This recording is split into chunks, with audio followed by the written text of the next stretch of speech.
If I may start the meeting like we always start, you please rise. I'd like to lead in the Pledge of Allegiance.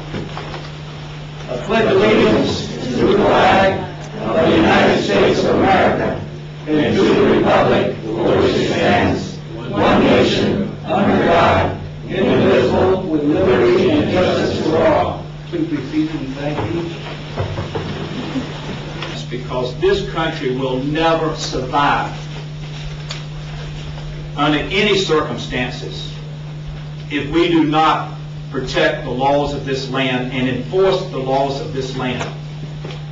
Look at what's happening in the Middle East, from Iraq to Lebanon, the concern of terrorism, and yet we will not secure the borders of this country.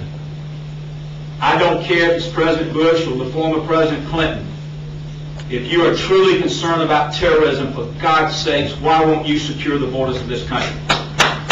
It is amazing to see representatives of the dominant media culture, along with others in political life, try to blur the lines and fail to make a distinction between legal immigration and illegal immigration.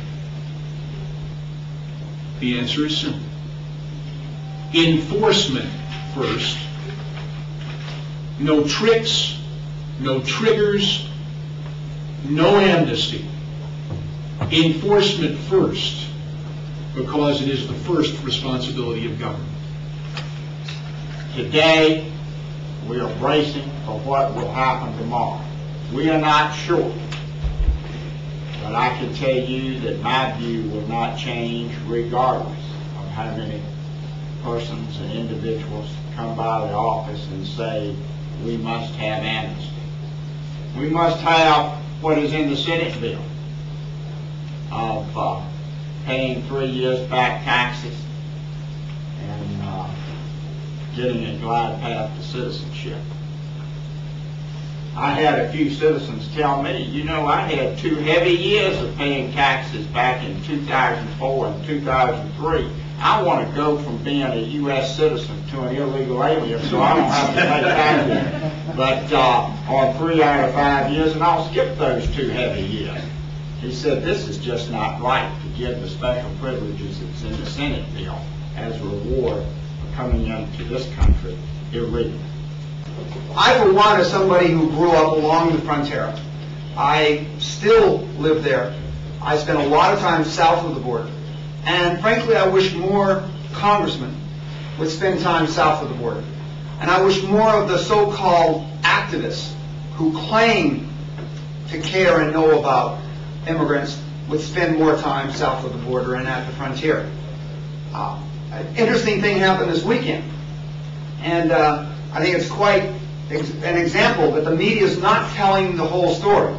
Now, what happened this week is the other issue that's not being talked about, and this is why people in cities like Tijuana are saying, what are you doing, America, with this ridiculous policy?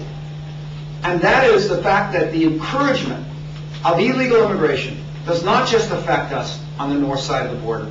It has devastating effects on the south side. Not talking about the social and political problems that it creates by uncontrolled immigration back and forth, but the cartels and the illegal activity that impacts people that live on both sides of the border. And the people in Tijuana are so upset with the fact that their city is being taken over by the cartels who specialize in alien and drug smuggling, and don't be forgotten that they are tied together. They just had 3 police officers decapitated in Tijuana. That kidnappings go on rampant across the border. And the lack of control along the border is a major, if not the single source of this kind of terrorism on our frontier. With the brain power that we have in this nation, in the White House and here in Congress and the Senate, I cannot believe what's going on. And most of the people that are on our side say the same thing. You're not on the wrong side, gentlemen. Stay there. As I mentioned before, I'm a U.S. Army veteran. I'm here to speak to you about another crisis facing our country. our borders. As you've heard from Sheriff West and Posadas, they are completely unsafe. Our law enforcement officers who serve the people, all the communities, and states along our border are constantly in danger from those who would enter our country illegally.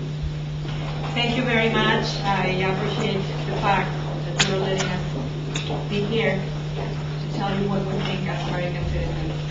As you can hear from my accent, I was born in Mexico. I'm a legal immigrant, and I became a citizen 1 year ago. And I am so proud of it.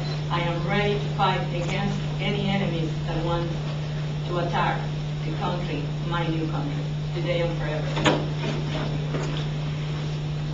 Today, we are in the middle of a national security crisis, and what we are seeing on the border and in the Middle East should reinforce the need to reject calls for amnesty from the illegal alien lobby. Now, I introduce you to Marianne Davis.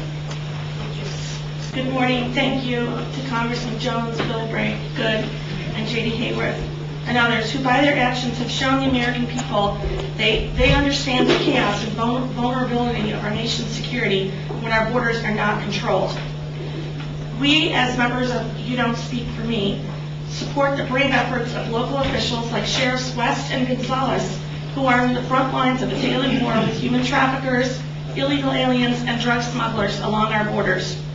We support the defenders of small-town America, where the effects of border chaos are being felt every day. The Commonwealth of Pennsylvania, my home state, has its share of hometown heroes as well. My name is Justin Rangel. I'm an American Hispanic. I live in Dallas. I get back to Dallas, it's a little cool in Dallas right now. It is warm here, but I guess I should be used to it. I'm the CEO of an organization that helps at-risk families. I am well aware of the high crime in the streets and the alleys. I'm aware of the gangs that are building stronger every day. I see and feel at first hand kids and teens who are thrown into a culture of lawlessness.